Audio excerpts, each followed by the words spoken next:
การสอบเสิ่งนักเรียนเก่งขันนครหลวงวิจันทร์ในปีนี้ถือว่ามีทั้ง 11 น้องที่ญาติได้อันดับที่ 1 ซึ่งมาจากโรงเรียนประถมนิรดาประถมวงคำศรีมส.ปรารถนาโรงเรียนพรสวรรค์แห่งชาติมส.เวียงจันทร์และมส.สินใจแผนกศึกษาธิการและกีฬานครหลวงวิจันทร์จัดพิธีสรุปผลการสอบเสิ่งแข่งขันนักเรียนเก่งระดับนครหลวงวิจันทร์ขั้นป .5 ม .4 และม .7 สุขเรียน2024 2025ผ่านการสอบเสิ่งสามารถยัดได้อันดับที่ 1 นักเรียนเก่งขั้นนครหลวงวิจันทร์มีจำนวน 11 คนซึ่งมาจากโรงเรียนประถมนิรดาปทุมวงศ์คำศรีมส.ปรารถนาพรสวรรค์แห่งชาติมส.เวียงจันทร์และมส.สินไซอันดับที่ 2 มี 11 คนมาจากโรงเรียนประถมวงศ์คำศรีปฐมฟ้าสีคามมส.สนพลมส.ปรารถนาพรสวรรค์แห่งชาติมส.หอมสวรรค์และมส.ปรารถนาส่วนอันดับที่ 3 มี 11 คน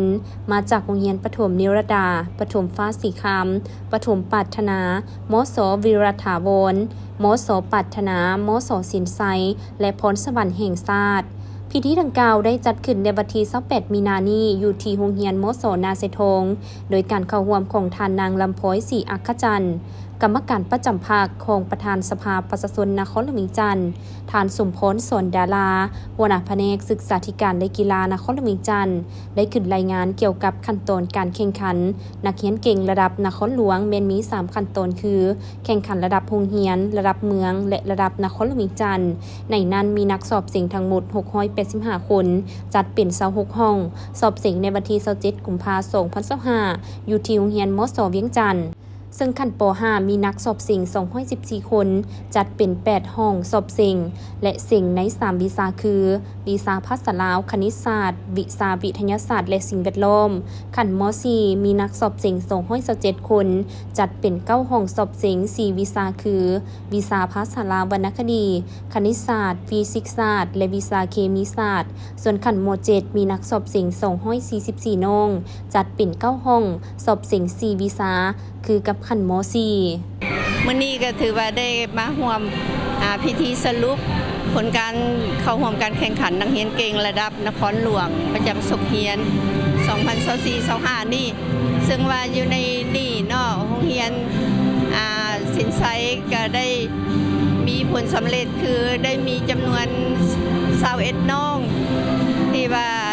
ได้ระดับเนาะแต่ที่1สมเสยและพิเศษอยู่ในนี่ก็จะเป็นมีนางสุริตาพรหมไสยซึ่งว่าเป็นนักเรียนขั้นม .4 วิชาเคมีศาสตร์ก็ได้อันดับที่1ของขั้นนครหลวงและก็เป็นตัวแทนจะสืบต่อเข้าร่วมการแข่งขันระดับทั่วประเทศในมม.นี้เจ้าซึ่งว่าผ่านมาน้องเรียนสินไซก็ได้มีผลงานมา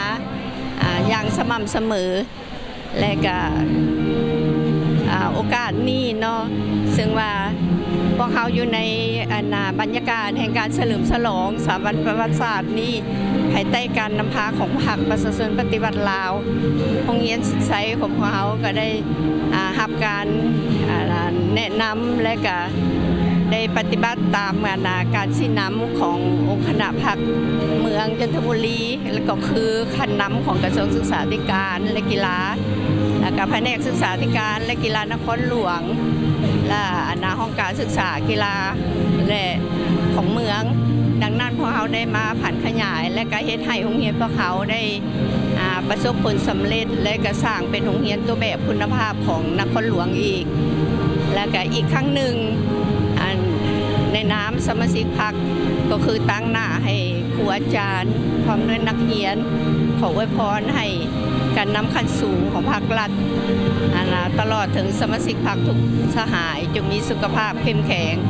และก็สืบต่อซี่นำพาเนาะพัฒนาประเทศชาติไปสู่ความศิวิไลซ์ก้าวหน้าและหั่งมีขอขอบใจ